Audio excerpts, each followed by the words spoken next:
Christian nationalists are pulling out all the stops to sabotage the upcoming vote on abortion rights in Ohio. They are being obtuse, misinforming, and outright lying about the proposed amendment to fearmonger and manipulate your emotions. A recent social media post by a group that claims it is nonpartisan is a pure example of religious bias masquerading as voter information.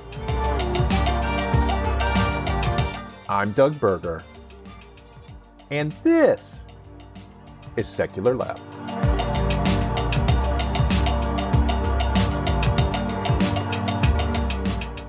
Being that I live in Ohio, I've been following the Reproductive Rights Amendment that's going to be considered by voters in this November.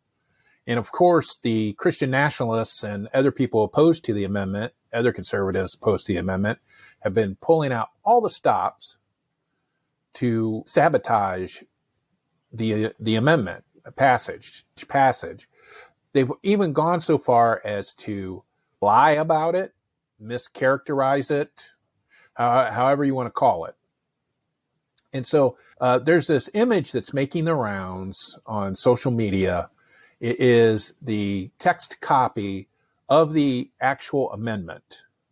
It's one page, and that was part of the argument that they were having with the ballot board a couple of weeks ago, was that all they wanted to do was just use the actual text of the amendment as the summary.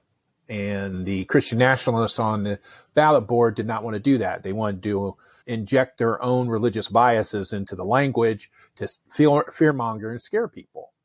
And one of the things that they did was a like-minded conservative group called the American Policy Roundtable, through their affiliate Ohio Roundtable, or the Ohio Roundtable, I forget if it's the or what, posted this image. And basically what they did was they took a printed copy of the draft of the amendment, and they marked it up with their own religious biases, conservative think parts about it. They were obtuse about many of the items, saying, well, this is not defined, and everything like that. So I wanted to go over some of the things that they talk about. And if this is a video version of this podcast, you'll actually get to see as I'm talking about it. If not, I'll probably post the images that I made of this social media post.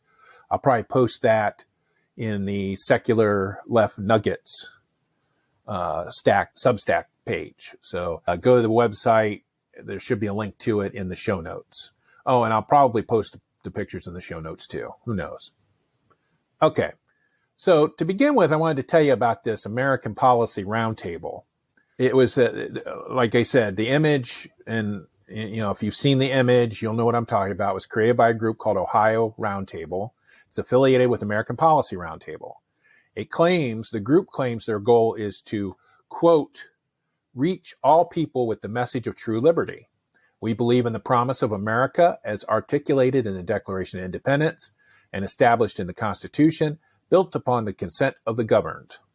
We endeavor to help people rediscover the principles upon which that promise stands. Sounds pretty reasonable. I might even support this group if that was in fact their goal. So one would think that a group that its goal is to reach all people with the message of true liberty would not be opposed to an amendment that would protect the liberty of individuals to make their own reproductive decisions.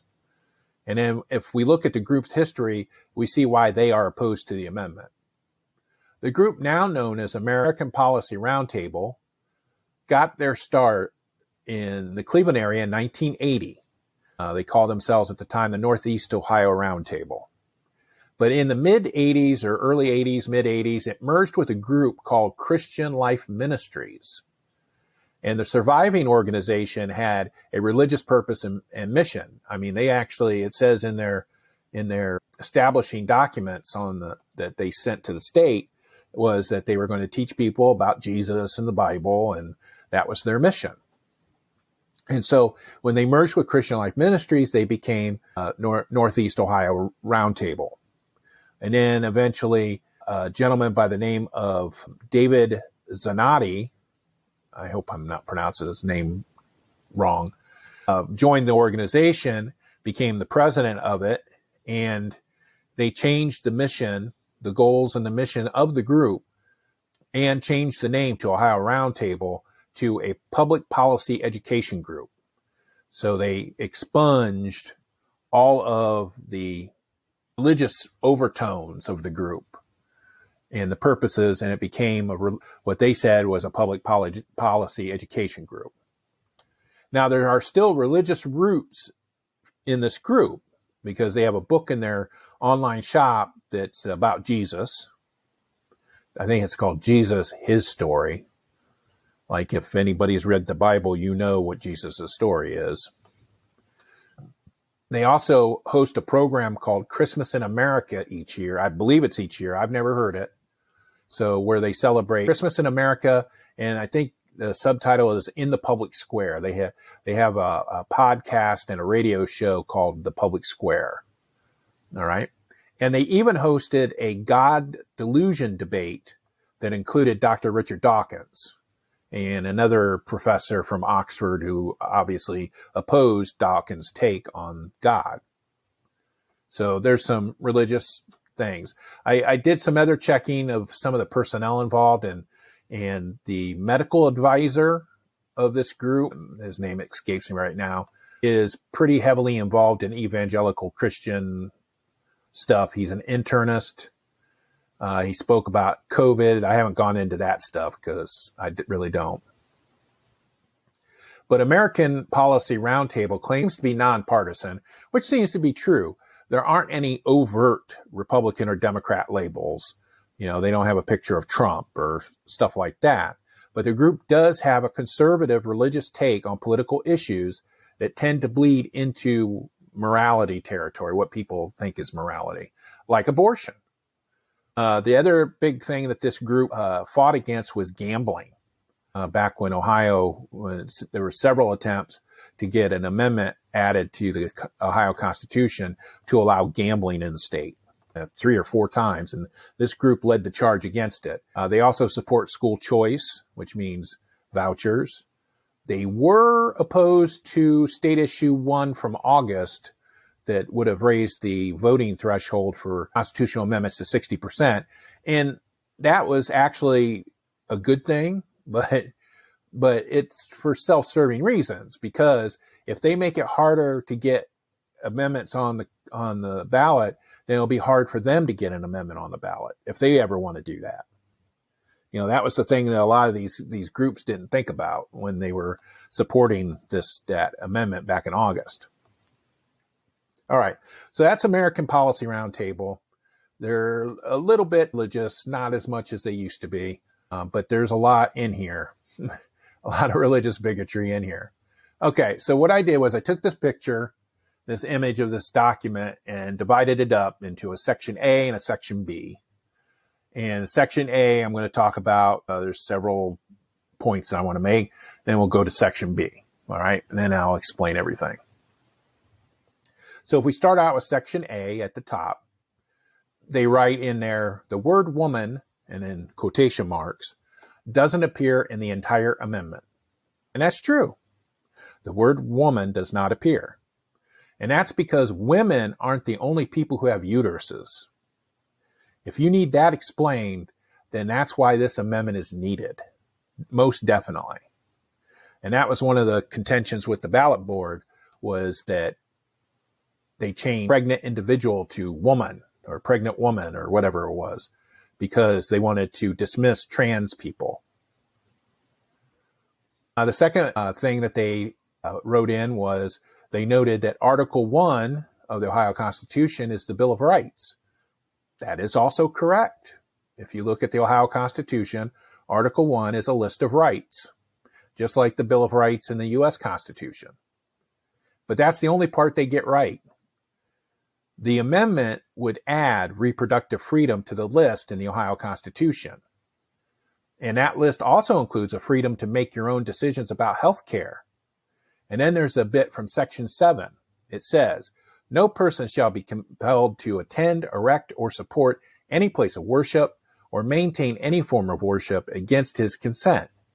And no preference shall be given by law to any religious society, nor shall any interference with the rights of conscience be permitted. That is more complete freedom of religion than the U.S. Constitution. And I believe that reproductive rights is part of your conscious decisions. And so there shouldn't be anybody interfering on that. We should not have vouchers going to parochial schools, because that is funding a religious society with tax dollars. But yeah, they ignore that part. Anyway, so then we go to the next thing that they write about in the picture, where it's in parentheses where it says mostly for abortion providers, when it has the title. The amendment is to protect the right of every individual to make and carry out one's own reproductive decisions. Like most green text in that image, the group is adding their own fever dreams to the amendment. You know, they're going with the worst case scenario, the paranoid scenario, the worst case. Okay. And this amendment does not address rights of abortion providers. It only addresses the right of the individual to make their own decisions. Who can be opposed to that? This group, the American Policy Roundtable. The other thing that they point out is they want to point out to who's ever looking at this thing that there are no limits. It says without limits. And then that there be gender selection, abortions, harvesting body parts, chemical castration.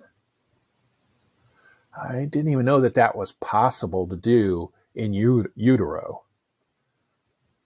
Maybe? Trans surgeries on minors? No.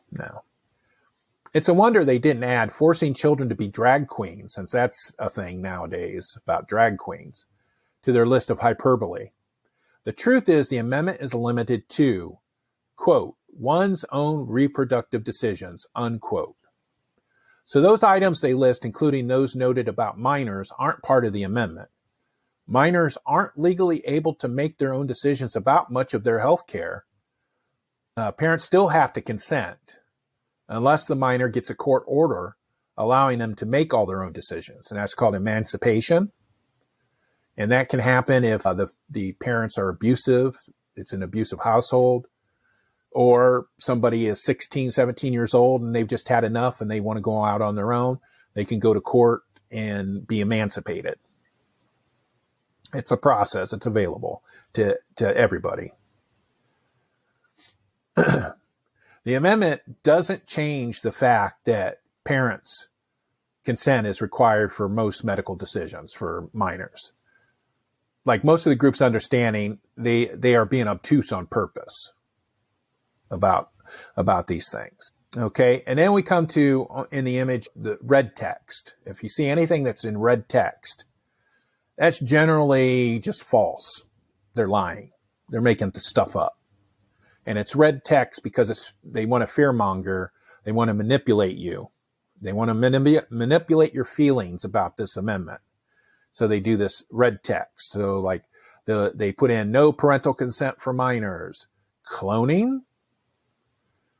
Again, the amendment doesn't change parental consent law, and why they singled out cloning is, again, the group piling on their own ridiculousness to see what sticks.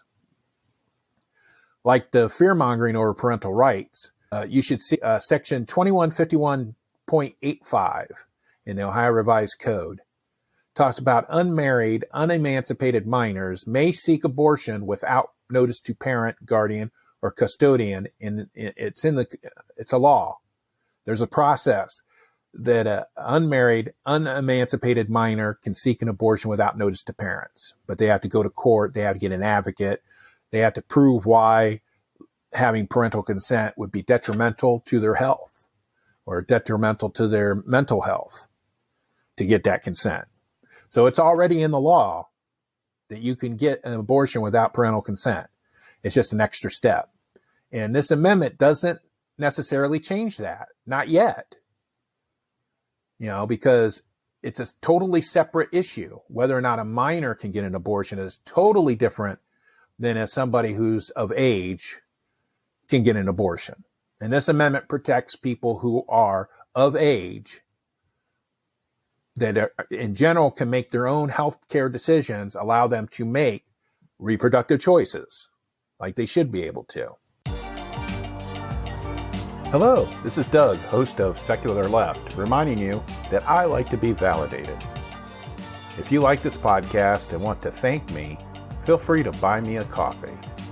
Go to buymeacoffee.com/secularleft and donate some cash to help make this a better show and validate me as a person.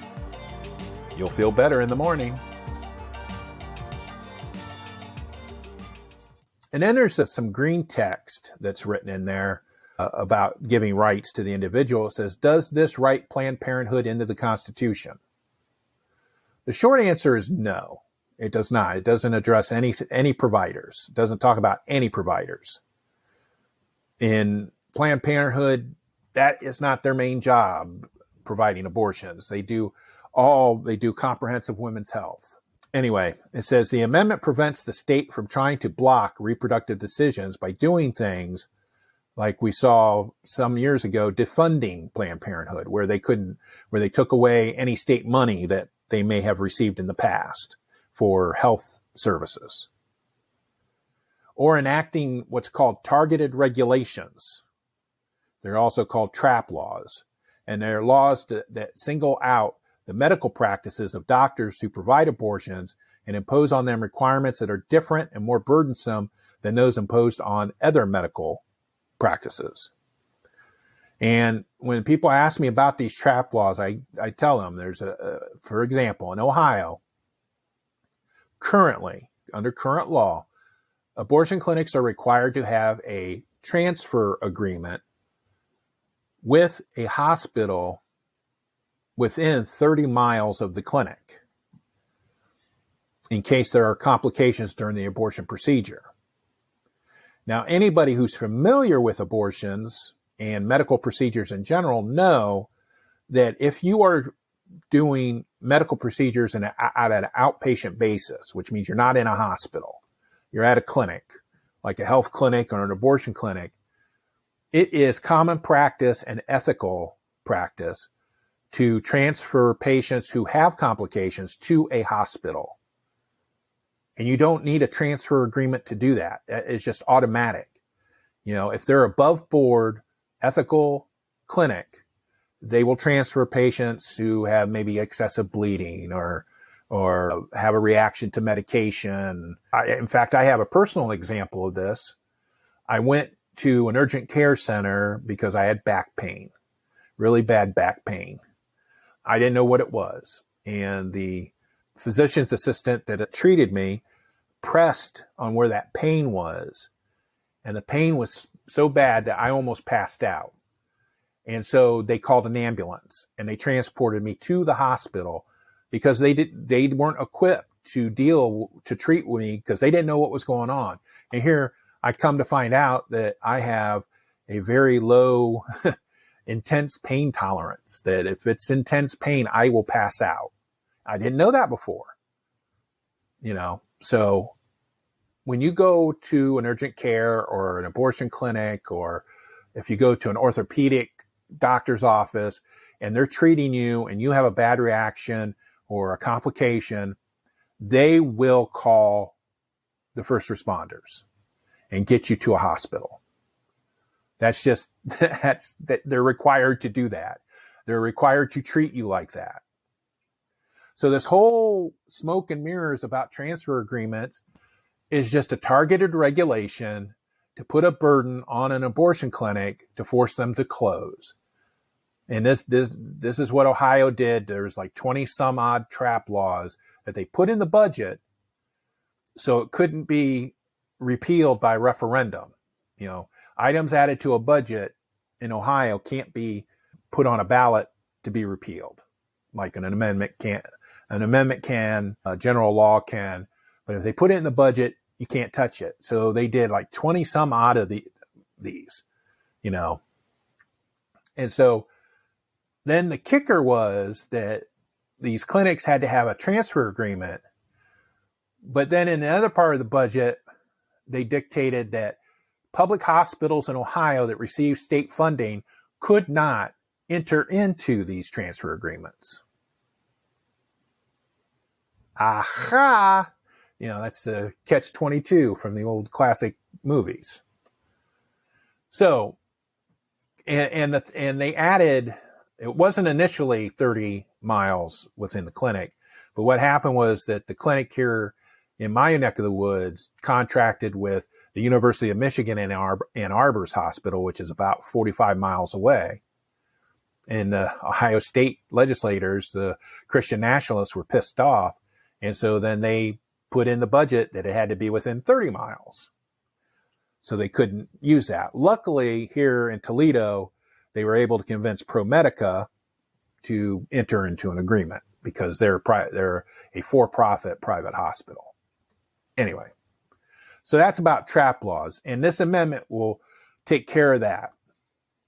Local governments also like to force undesirable businesses into undesirable parts of town using zoning laws.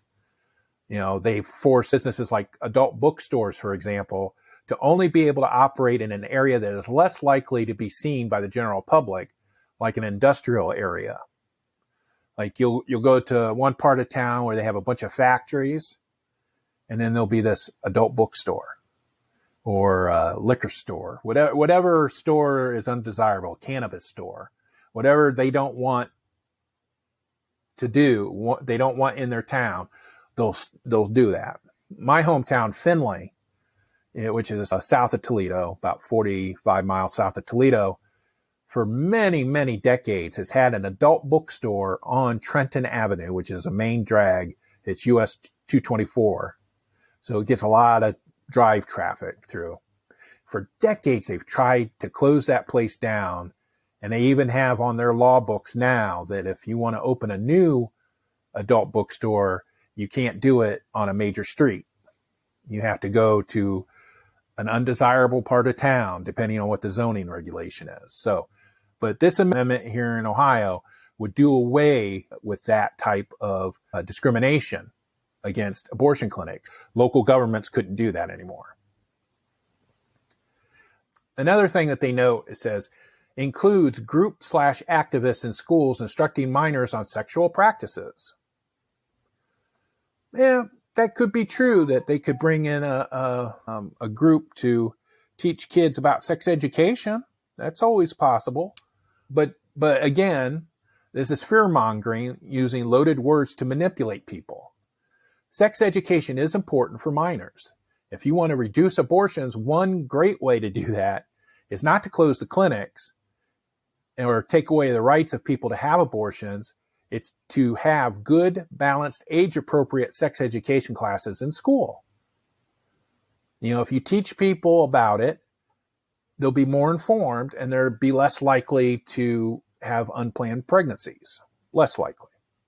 People who oppose this reproductive rights amendment, they don't want that either.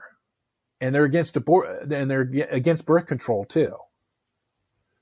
So it's not just they want to take rights away from women to end their pregnancies, but they also want to take away the rights of married couples and single people to have birth control or to learn about sex education in school. Then there's another note here on the picture. It says, when they're talking about getting abortions, it says throughout all 9 months. And then it notes any age, including minors, not gender specific. And then there's other black text highlighted in yellow. This is more of the anti-abortionists being obtuse.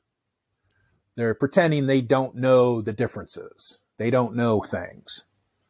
Now, the amendment is very specific about abortion being used when the doctor believes that it's best for the health and safety of the mother. If the time to end a pregnancy is after 22 weeks, when the medical consensus is the fetus is viable, then the fetus will be delivered and become a baby. They don't abort viable fetuses. They never abort viable fetuses. Never. That's unethical for the doctors. It's not standard practice. The only rare time that won't happen is if the fetus will be stillborn or there is such a serious complication so severe that they can't deliver the baby and protect the health and safety of the mother. Again, in those rare occasions, the doctor and patient, or if the patient isn't conscious, a family member like a husband or parents or somebody like that, will make that decision. The amendment also says the state could regulate those decisions at viability and beyond using least restrictive means, which means using actual medical evidence-based reasons and not deferring to a legislature's religious biases. Okay? So that is that first part, letter A, where the letter A is on the picture.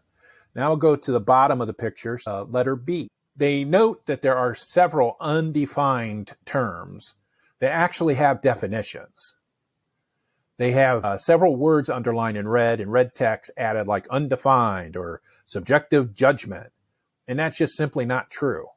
Evidence-based standards of care are a thing used in all hospitals and clinics. And I'll quote from a source that I got, and I'll probably put the source in the show notes.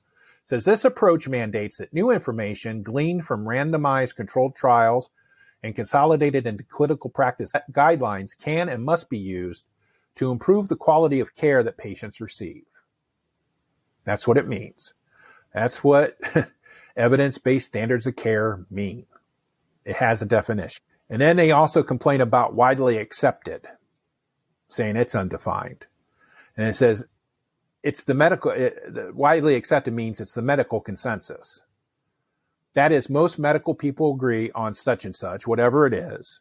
And many professional medical associations that adhere to the scientific method support certain standards of care supported by evidence, not religious biases, not aspirations. And I'm not sure, too, why they make a note about mental health. I don't know why they're dismissing a mother's mental health. That wouldn't be, most doctors would not do that. There'd have to be a medical reason, but that doesn't happen very often. So they're dismissing mental health. They're trying to make it a boogeyman. Okay. Oh, I don't feel like having a baby. I think I'll get an abortion. I'm so depressed. No, see, that doesn't happen. Usually they try to treat the mental health issue while the person is still pregnant. And believe it or not, some pregnant individuals have mental health issues that come up while they're pregnant. Postpartum depression happens after you give birth, things like that. And so those things are real things that need to be treated. And I doubt many ethical doctors would use mental health alone to advise an abortion. There'd have to be other things. I mean, they would really try to get over mental health issue before they aborted the baby. And then there's another point that they make on their picture. It says the abortionist is now protected by the Constitution, regardless of the outcome of aborting a fully viable human child. Wow. There's a lot to unpack on that one.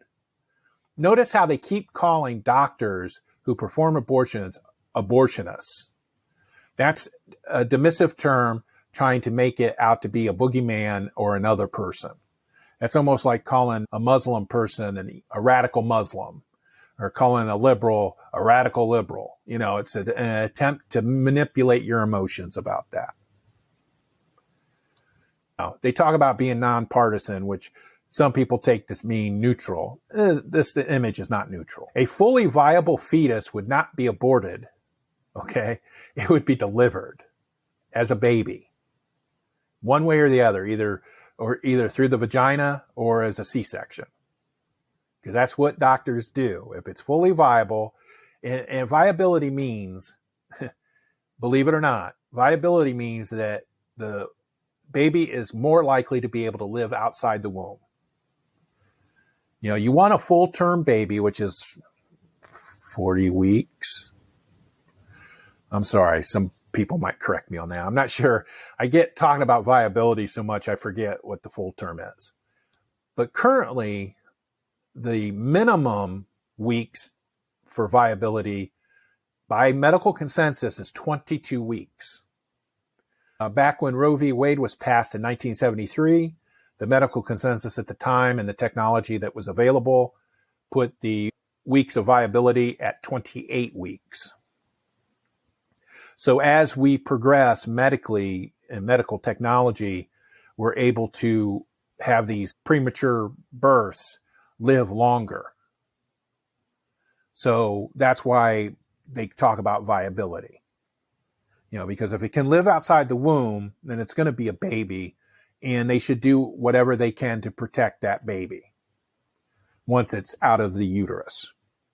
Okay. Again, even if a woman goes to an abortion clinic at 22 weeks or more, unless there is something medically wrong where the doctor has to decide to take the fetus to save the life of the mother, at this point it would be delivered and probably transferred to a neonatal unit at a hospital. The only time it would be an abortion would be if the fetus was stillborn and needed to be removed from the uterus using surgical abortion methods. And that could also happen at a hospital. It has happened at hospitals when pregnant women are brought in for some, like a car accident or something like that, that maybe caused the death of her fetus. Also remember that 99% of pregnant individuals who get to that point of viability, they want to have the baby. Studies after study after study after study has shown that women that get to that period after viability want to keep the baby. They want to have the child. They want to give birth. They have it set in their minds they're going to be mothers. And they want to do everything they can to bring that child into the world. And so any abortions at the point of viability and beyond are extremely rare, something like less than 1%. Less than that. So those are the major points of that image that I wanted to point out and explain to you why most of it is false. It's manipulation. It's being obtuse. It's propaganda. It's political propaganda from a group that claims to be nonpartisan. And so you have to watch out for these things for this election year. And so, I'm open to any comments, concerns, or questions. Just let us know. Either comment on the show notes, or if you're listening to this on a podcast app that allows reviews, review the show. Let us know how we're doing, and take care. Thank you for listening to this episode. You can check out more information, including links to sources used, in our show notes on our website at secularleft.us. Secular Left is hosted, written, and produced by Doug Berger, and he is solely responsible for the content. Send us your comments, either using the contact form on the website or by sending us a note at comments@secularleft.us. Our theme music is Dank and Nasty, composed using Amplify Studio. See you next time.